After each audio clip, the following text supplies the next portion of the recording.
the richest 1% are responsible for more than double of the poorest half of the world. We're not necessarily living sustainably, we're living for survival a lot of the time. We're not going to be able to solve the climate change problem if we do not address our lifestyles, especially the issue of overconsumption and inequality. Hundreds of millions of persons that still have their basic needs to be met, and we're already talking about crossing thresholds and limited availability of resources. We stand on the shoulder of giants. How do we reimagine that future? How can we reshape these societies? We need to see how our well-being is reflected in investments that we're making now and what social tensions are manifesting in this investment. When we face a crisis, we need a revolution. To realize that we have to create that in the midst of crisis. What we should be doing is putting a major overhaul right now around how we shift our economic and financial models.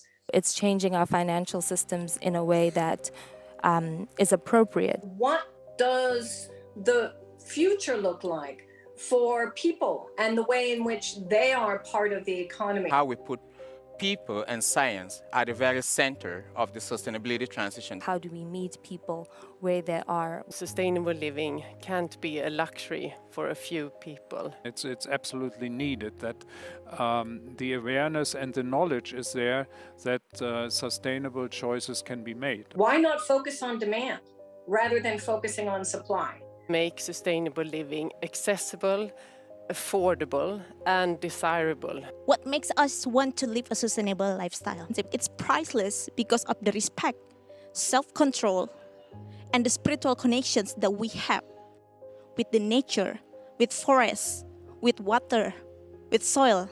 We need a radically change, and not only in governments and business, but in ourselves.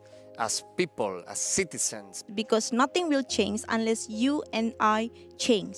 Okay, yes, governments have to do, but they cannot do that alone. This is a time to reflect and a time for action. The revolution needs to involve every part of the system. We are 8 billion people. The only thing we have in common is diversity. Today is the day of decisions for us. Let's decide what we are going to do. Let's do the next right thing.